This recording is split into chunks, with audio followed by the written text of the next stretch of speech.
Vamos a iniciar ahora sí con algunas conversaciones respecto de la Ley de Ingresos de la Federación. Posteriormente vamos a hablar sobre impuestos sobre la renta, los impuestos especiales y la parte creo más espesa y que tiene el contenido a analizar de una manera más específica sería Código Fiscal de la Federación. Ustedes saben que en los últimos ejercicios las reformas fiscales o las misceláneas se han venido concentrando específicamente en las facultades que le han dado a la autoridad para poder ir cerrando las puertas de elusión fiscal denominada como elusión fiscal por parte de la autoridad. Y cada vez se han venido cerrando un poco más las puertas. Vamos a platicar, vamos a tratar de ser lo más explícitos posible, específicos, y siempre todos los que estamos aquí, creo, estamos relacionados en el medio empresarial, en el medio de impuestos, y tenemos que entender que ahora se ha sobreabusado de muchos esquemas fiscales y cada año veníamos pensando que pues nos cerraron esta puerta pero se abre otra y así sucesivamente. Creo que tenemos que ser más integrales ahora en el aspecto de poder entender los modelos de negocio de cada contribuyente y que las ideas para poder disminuir las cargas tributarias dentro de los marcos legales se den de forma natural. Y natural es que podamos seguir las tendencias del negocio en particular o del sector de negocio en particular. Y la ley de ingresos creo me da la introducción a ello, porque si ustedes pueden pensar en la ley de ingresos, lo primero que tenemos que o buscamos es ese catálogo de estímulos en el cual el gobierno, en este caso el Congreso de la Unión, tiene a bien estimular, animar a ciertos sectores de la industria para poder ayudarlos a crecer y les da estímulos fiscales. Dentro de esos estímulos fiscales vamos a nosotros en este momento a poder observar cuáles se mantienen. No hubo un cambio, gracias, no hubo un cambio importante en los estímulos, honestamente, si acaso uno, todos se mantienen y dentro de esa situación vamos a platicar, a observar algunos de ellos. El primero, pues es el IEPS por el uso en diésel de maquinaria. Eso estamos hablando de maquinaria en general. Los ingresos anuales para efectos de ICR no deben ser mayores a 60 millones de pesos en un ejercicio. Este estímulo pues, no deja de ser importante. Todas aquellas maquinaria en general que utilice diésel va a poder aplicarse contra impuestos sobre la renta un estímulo respecto de este impuesto especial. El IEPS para uso o actividades agropecuarias o silvícolas también se puede acreditar contra el impuesto sobre la renta, pero con un esquema de devolución limitado. O sea, el sobrante del mismo no se puede pedir en devolución en su totalidad, sino con un esquema limitado. Para uso automotriz en la actividad de autotransporte, ahí se mantienen los mismos requisitos. El requisito es contra impuestos sobre la renta del ejercicio y ya por resolución miscelánea en facilidades permite este mismo estímulo aplicarlo en pagos provisionales. Esperemos y se vuelva a renovar este derecho que le dan al contribuyente de no solamente utilizarlo en la declaración del ejercicio, sino también en pagos provisionales y contra retenciones de ICR. El acreditamiento del uso de la infraestructura carretera, o sea, lo que conocemos como cuotas o peajes, pistas, el 50% de ese uso de la infraestructura podemos aplicarlo contra impuestos sobre la renta. Y ahí con una limitación, solamente contribuyentes que no rebasen 300 millones de pesos en el ejercicio. Entonces, anteriormente eso estaba abierto, se podía aplicar en su totalidad, solamente esto es exclusivo para la actividad de autotransporte. La tasa de recargo se mantuvo exactamente igual que el ejercicio de este ejercicio de 2021, son los mismos que se van a aplicar para el ejercicio 2022.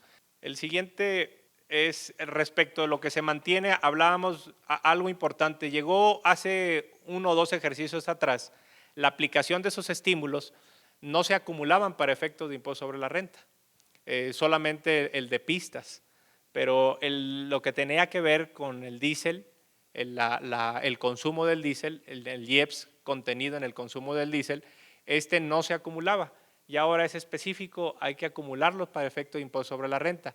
¿Esto qué significa? Pues en un orden aritmético, el beneficio que se obtenía por el uso de estos estímulos, pues se ve totalmente disminuido, ya que al momento de acumularlo, pues también genera un impuesto, un 30%, ¿verdad? Entonces, el beneficio se reduce, igualmente el de pistas y el de diésel.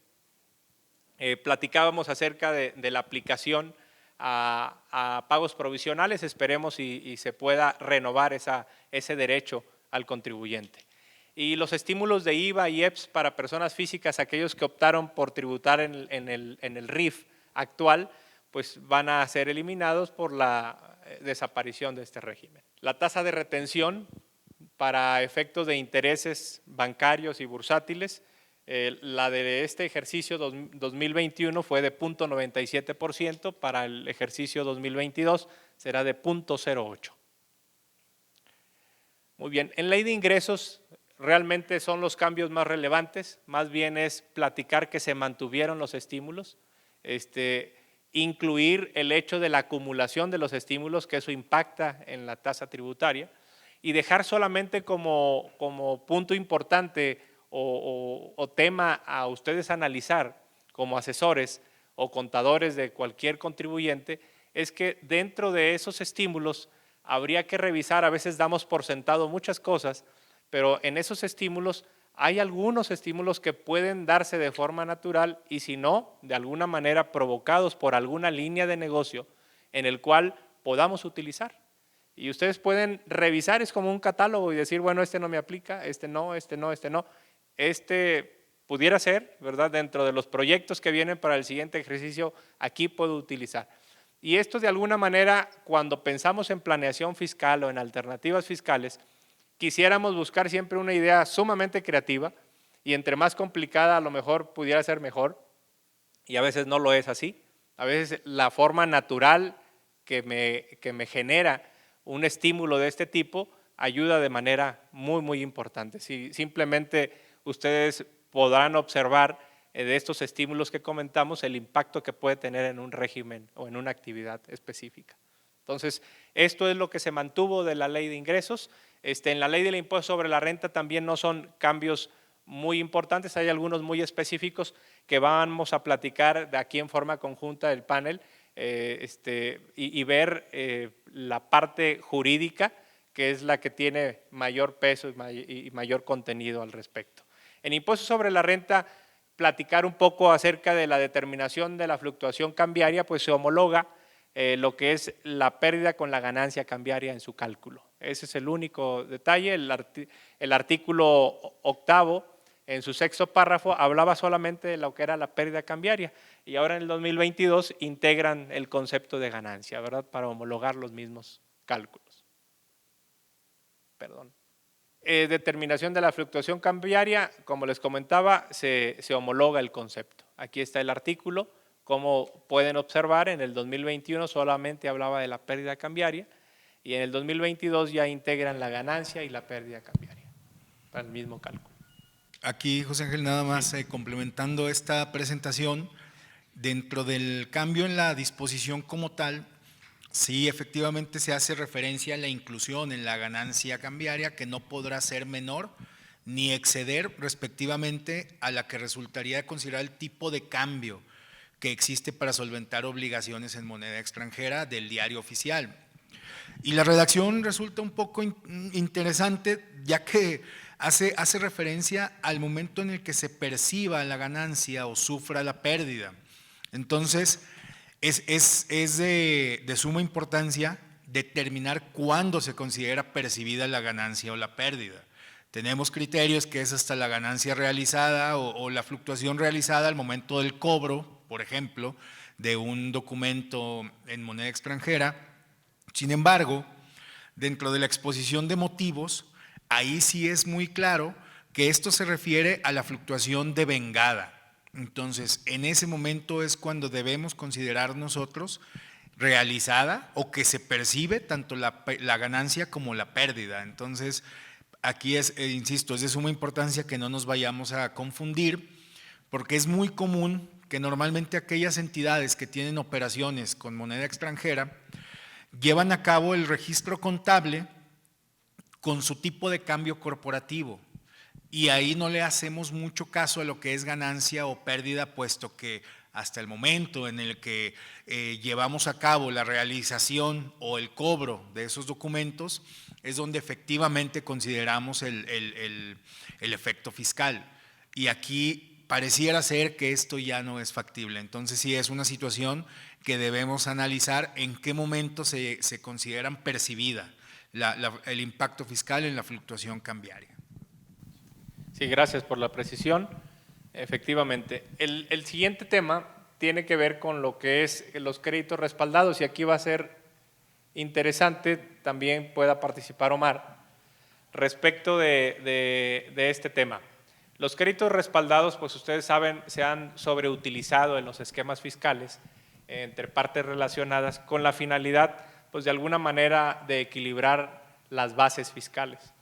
Y ahora habla en esta modificación al artículo 11, donde se va también a referir al mismo ordenamiento de la que deriven intereses a cargo de personas morales residentes en establecimientos permanentes en el país, de residentes en el extranjero, cuando las operaciones carezcan de razón de negocio.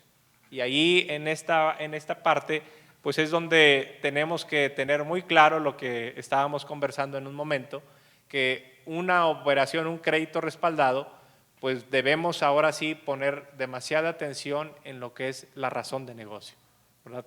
¿Qué es razón de negocio? ¿Hasta dónde podemos estirar este concepto, Tony, Omar?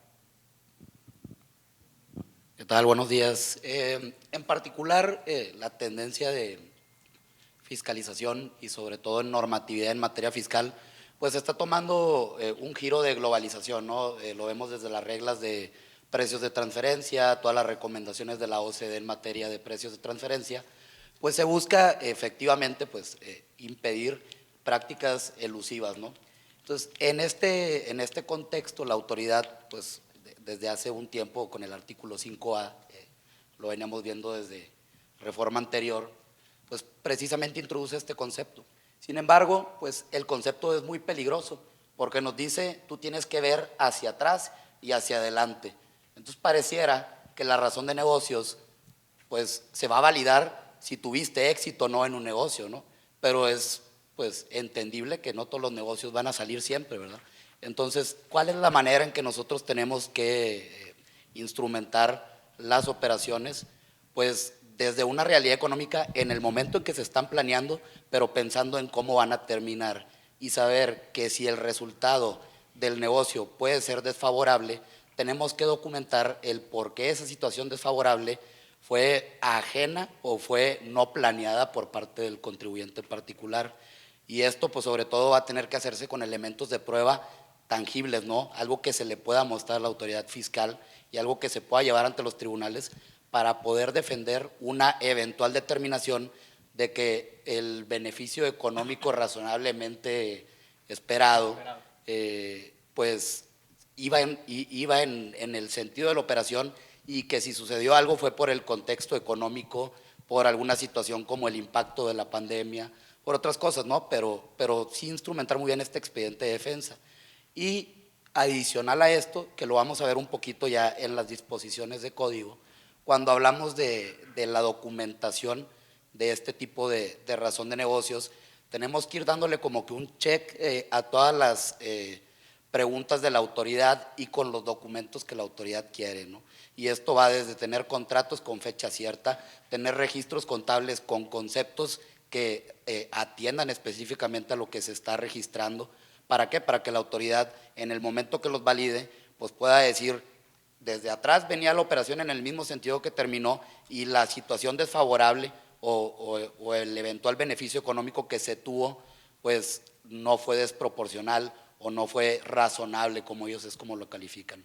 Pero pues esto va a ser una batalla en tribunales muy probablemente, ¿verdad? Pareciera, Omar, que en algún momento veíamos o atendíamos como contribuyentes o como asesores del mismo la atención muy específica en las formas. Y luego pasó a un término medio y se iban más a fondo. Y pareciera que vuelven a calificarnos mucho de las formas, porque hay que tener cada instrumento, en cada paso hay que respaldar, como bien decías, con instrumentos adecuados y ir adicionándole a cada uno de ellos el razonamiento de razón de negocios para poderle dar de alguna manera sustentabilidad a la operación. Sí, definitivamente observo que es el concepto de moda. En todas las disposiciones que pueden, introducen este concepto. Los principales cambios van encaminados a la inclusión de este concepto de razón de negocios. Este de créditos respaldados. Más adelante vamos a observar otro hablando de reestructuras corporativas, hablando de fusiones, hablando de decisiones. Entonces, es el concepto de moda, realmente, y de manera muy desafortunada, pues es un concepto muy, muy subjetivo. Entonces, hablando específicamente de esta disposición de créditos respaldados, cada vez que tengo oportunidad de platicar de estos términos fiscales, yo siempre hago mención que el concepto que más requisitos tiene para su tratamiento, ya sea deducción o acumulación, mucho menos definitivamente, son los intereses. Si ustedes observan, los intereses tienen miles de candados, miles de requisitos, muchos conceptos que se deben de cumplir. Y en el tema de créditos respaldados, ya desde hace algunos años, esta disposición se incorporó en lo que son disposiciones generales, valga la redundancia. Anteriormente estaba dentro de personas morales solamente. Entonces es de suma importancia que vayamos teniendo cuidado con esta situación. Y esto, insistir, al final del día trata de que se busque todavía más un entorpecimiento en el tratamiento fiscal de los intereses. Entonces yo no sé cómo el gobierno pretende que tal vez con dinero propio de la empresa se lleguen a hacer pues inversiones o crecimientos importantes. Sabemos que uno de los mecanismos para el crecimiento en todos los aspectos pues es el tema de financiamiento y por ende los intereses. Entonces